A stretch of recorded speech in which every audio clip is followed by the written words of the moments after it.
Hello and welcome to RYTHM Connect, the official podcast of the RYTHM Foundation.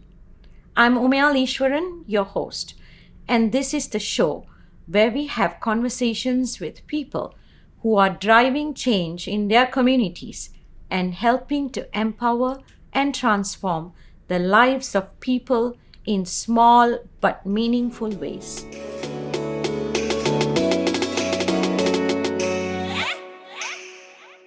On today's segment, my guest is Amara Wichithong, a former Thai Olympic windsurfer who is also a steadfast environmental activist and advocate for empowering youth and women for better livelihoods. For many years, Amara and her group of volunteers have spent hundreds of hours collecting, sorting, and recycling trash to protect the environment. She is also currently a master trainer in a collaborative sports-based intervention program for the capacity building and livelihood education of women in Thailand in collaboration with ASA Foundation, a longtime partner of RYTHM Foundation.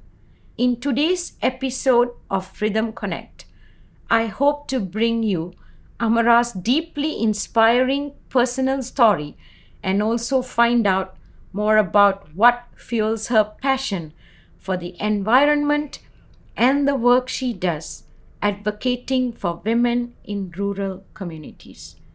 Thank you for joining me today, Amara. Thank you for having me here. We had a conversation earlier before this podcast began, and I've never heard you speak. So that was the first time I'm hearing your personal story of, where you began and who you are and why you are here driving this passion. Can you tell us about it? Oh, okay. I was born in the old capital of Thailand, Ayutthaya. I was born in a very big family. My dad was a school teacher and my mom just a housewife trying to find little things to do to earn a living. And I have another 10 siblings and 5 were passed away. So a total of 11, almost like one football team.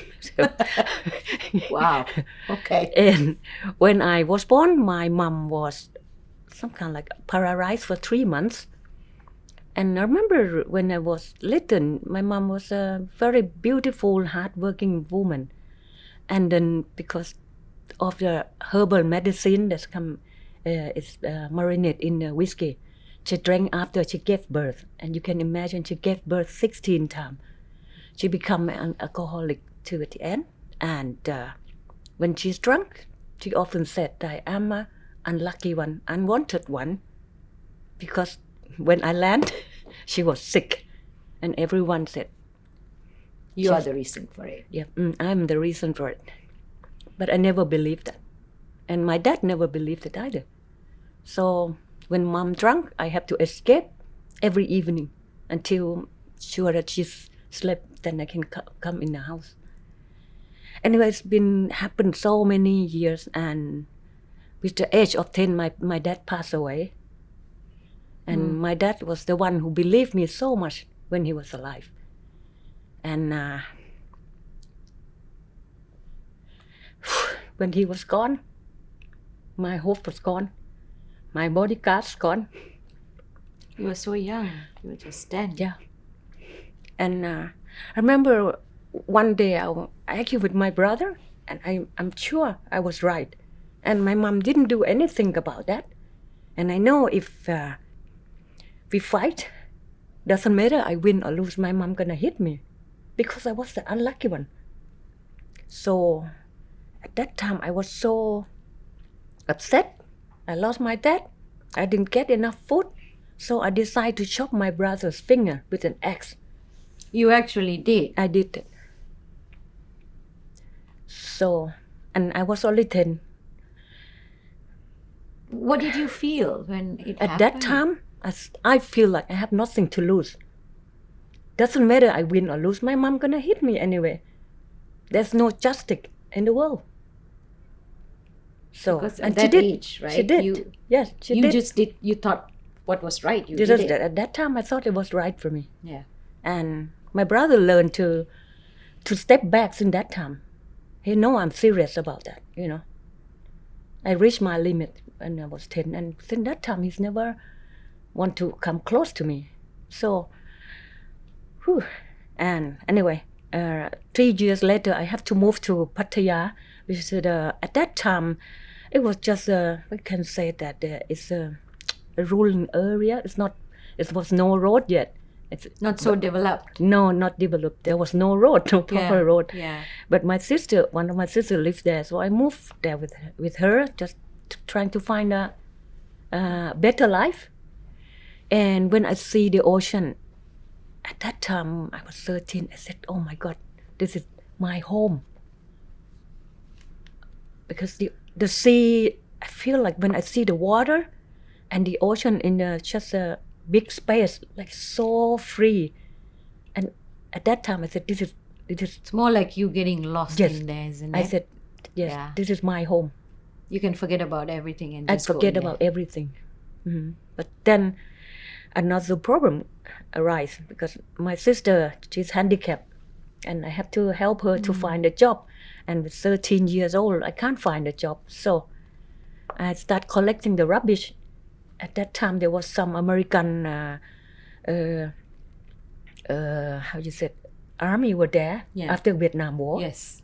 So I collect the rubbish and I recycle like paper into the paper bag. In the old time, we don't have the plastic bag. So I made it and sell it for a living. And I remember with the age of 14, I applied for the job to work as the maid in the hotel. And the guy asked me, "Can you tell me what is the ashtray in English?" I mean, he asked in Thai. I said, "I don't know." And he said, "Come back when you know." Wow. In English. And that's hurt like hell. And I was so angry. So I saved that money for making paper bag and pay the English tuition. I think I paid like the first course maybe 800 baht for like 2 months or something, like couple hours every day. And at that time I have to make a paper bag, 100 bag. I earn 1.5 baht. And how many bag I have to make? But I never give up. I just want to change my life. And this was like you were just I was 14, yes. Wow. So you didn't go to school? I didn't go to school. I have to quit after my dad passed away because I have another 3 brothers. Another 3 siblings that need to go to school. I have to give up for someone. Anyway, I took the English lesson and I enrolled in the evening school, but still in the daytime I still have to look for job, collect the rubbish and recycle and make the small money. And keep doing that for about 1.5 years until I finished the class. And I was lucky with the age of 15, I saw my brother. He learned to windsurf in one of the windsurfing rental. And I said, that looks so cool. So, wow, sport on the water. And so I asked if I could try, and he said yes. And he just explained how I should do it. In about 5 minutes, off I go, and I come back like 100 meters and come back with a big smile, and then I go a little bit more further. So you started windsurfing when you were 15? Yes. How old are you today? I'm gonna be 60 in about 7 weeks. So you've been windsurfing all For these almost years. 45 years. Wow. Okay, you're more than professional. Okay, Yeah. I think it's in your blood. That's in my blood. Yes, please continue. Anyway, and of course my brother doesn't want me to windsurf because he believes that it's the sport for the boys, Okay. and the girl doesn't belong to the ocean. Wow. Okay. So, but that's what he thinks. It's not what I think. Okay. So, and I know his boss has another windsurfing rental. It's about 5 or 6K. I have to walk over the hill to the other end. So I did that nearly every day, walk, so that I can windsurf. And his boss gave me 50 baht so that I can, pay for taxi and go back. And then the taxi wouldn't accept me because I was wet. Because after the water, I was wet. He's afraid. Yes. I don't know why. Maybe he think I can't afford the fee. So I have to walk back another 5 or 6K back home, wash myself, get on the bicycle to school in the evening. So, Persistent. yes. But I always meet the nice people. There's some kind people, my classmate, she said, okay, you put your bicycle in my boyfriend taxi in the pickup. So they bring me back, I ride to school with. I always meet the nice people on the way, There are always people. Right? Always nice people, but you just have to show that you're trying your best. Yes. Never give up. Anyway, after 3 months, after I learned to windsurf 3 months and earn 50 baht a day, there was an event at the windsurfing competition, international one. I think it was the first event that started in Pattaya. And I want to join the race, and then I heard the gossip that she can't make it. She's only learned to windsurf 3 months. And I want to prove you're wrong. Every time they said no, you said, I'll show you. I will show you. And I did. I finished first woman in the marathon. Wow. And at that time, windsurfing, it's a kind of new sport. So I have to stand and hold the boom like this for a couple hours, go around the island and come back. And on the way to the island, the big animal popped out of the water. And I've never seen anything that's bigger than me in the water. There was a 4 gray dolphin came up and say hi to me, and a few minutes later, it's another one. It's probably the mother. Very friendly. Just come and say hi. But at that time, I can tell you, my body was like jail because I've never seen anything pop out of the water. I almost ran back, but I said no. You're the loser if you go back. So I keep going, even with fear. I was shaking, but I had to go around the island, and so I finished first visit. I feel at that time that I have passed almost like the big exam in my life. I proved that to my mom that I can be as good as the boy. And that day was the day that everyone realized that, oh God, she's a girl, she's not a boy. Been hiding that for many years. Isn't that sad, isn't it, in today's world that we have to keep proving that, as a girl, that I can do the things that's supposed to be just a boy's sport or a man's sport.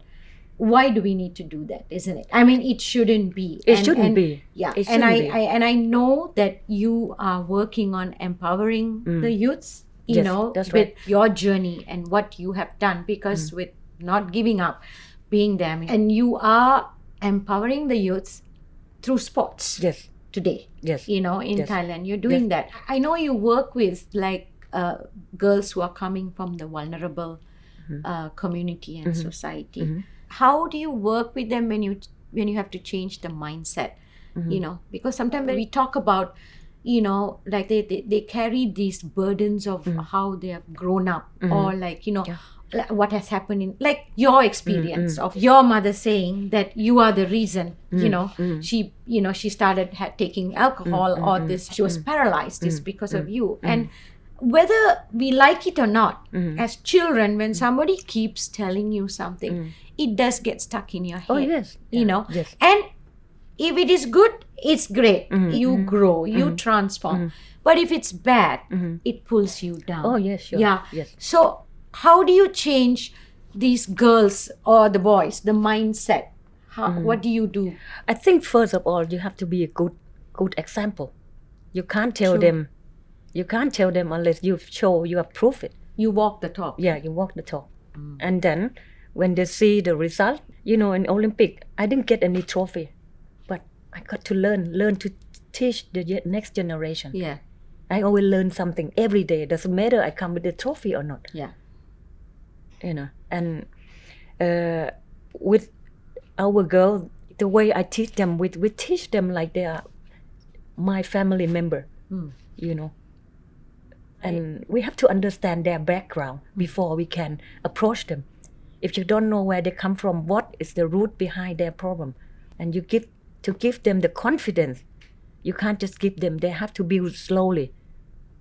You know, I'm here to guide them. The way to change is to, like, we can't take them to the water. They have to make the decision to step into the water, isn't it? Yes. So ultimately, the change have to come from within, from themselves. Yes. Because even your experience, ultimately, you know, you are where you are, and then with everything that you have gone through, that you said, I will not give up, because that is something that sparked, that came from you inside. That's right. Not accepting what others said, right? Every time they said no, you said no, I will show it to you. Yes. So it is the same for the youth today, isn't it? Would you not say? So we have to work with them for them to change. Isn't that what it should be? What do you think? But don't forget, we all different.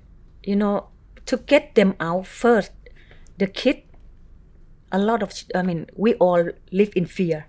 Yes. Fear of different things, you know. You know, remove your fear slowly, bit by bit. Yes. You know, but if fear is still there, they hold on to. You can't move forward. Yes. And as the parent, if the parents still live in fear, very difficult to teach the kid not to go forward, because the parent themselves, they live in fear. Yeah. My parents didn't let me into the water. Every time they find out that I jump in the river, they come back, they spank my butt. Yeah.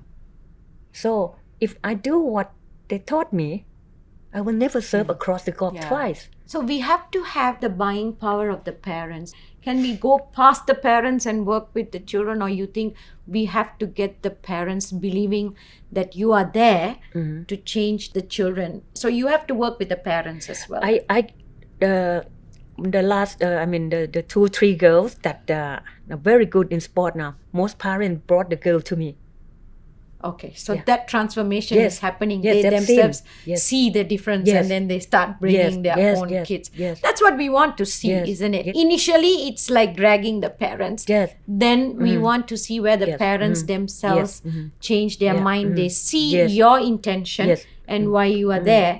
Then again, it comes down to that building that trust and relationship with the communities, isn't it? Yes, that's right. And the parent saw me on the news, and they brought the kid to me, and so now the group is getting bigger and bigger. And with environment, it's the same. Pattaya and Sattahip area. So because I see while I was competing or training, I see a lot of people dump the rubbish in the ocean, like glass bottle and plastic, and they have no idea that how dangerous that it could be. It's not just to the marine life; it's also to us. To us, yes. So I have many stories that someone almost died in the water because the plastic got stuck on their, on the engine. True. And the boat drift into the area where the big container ship passed. Wow. And that's very dangerous. Yes. And in my sport, windsurfing, it's so fast. It can be up to 100 kilometers per hour. You imagine you go, let's say even 60 kilometers per hour, and you hit the plastic back. I mean, so many times I almost broke my lip because I hit and fall full speed. And so these are things people need to hear, because they don't see, they don't hear this. They think, okay, plastic, they think, okay, marine life, that's a life too. That we have to respect as well. So it's for the humans as well as for the marine life as well. So it's an ecosystem. Yes, that's right. We have to be conscious and know what we have to do. That's right. When we talk about sustainable, we are all one. Yes. We, animal, tree, all we are all one. So we have to take care of each other. But a lot of time I find it difficult to talk to the elder person. So I think if we want to see the better future, teach the kid. We have to train the kid. So now my youngest student, like 5 years old, Amazing. And my volunteer, the one that collect the rubbish with me, The eldest one is 83. So it's really, there is no age between. No. Because if you're 83, you don't have to walk around with me. Just sit and help me to separate the Yeah. rubbish. The little one can walk around with me. I'm going to show you why we have to protect the marine life, why we have to protect the ocean, why we have to protect the mangrove. And to teach them, I invite them to come out of the classroom. I have a big classroom with our wall. It's open space where the children can, go and look under. Teach them. I teach them from my real experience. I don't do it for me because I know the ocean, the seafood is not safe anymore to eat because the fish is eating microplastic. Yeah. We eat the fish. Why don't you wonder why we die early from cancer? Because we eating plastic from the fish, and a lot of people have no clue. So I'm taking care of every life on the planet, all the human in the world. So we have to teach our children, Yes. isn't it? Yes, So it's teaching important. begins at home. It begins at home. I think that based on my conversation with you, Amara, I think your life story of, from young, it's my takeaway is today is about not giving up, not listening to everyone saying to the nose, because I also think that people come forward to criticize. People come forward to say that you can't do this, you can't do this. There's very few people who will come and say that you can. Don't listen to anybody else, but you can say, do this. So ultimately, I think we have to believe in ourselves. That's right. That we have the power to change whatever that is happening to us. And, and I think you are giving back your life lessons through sports. That's right. And through the environment work that you do and educating, because I also believe that this learning and teaching begins at home. That's right. I always say that, teach the son to respect your daughter, and your daughter to respect the son. So they know that they're equal, and then they can equally contribute in this, in this world. So I think this is what my takeaways are from that, what you have done, what you have said. And I hope to see that more of Amaras out there I hope who so. are actually going to change their life for better and not let the negative things and the challenges drive them down, but rather rise them so that they can, do more better for more youth that need their help. And thank you very much for your time and joining us today. And to our audience, join us again next time for another episode of RYTHM Connect for more interesting conversations with change makers, social advocates, and the real people behind the causes you care about. Don't forget to subscribe to the podcast to be notified when we have a new episode.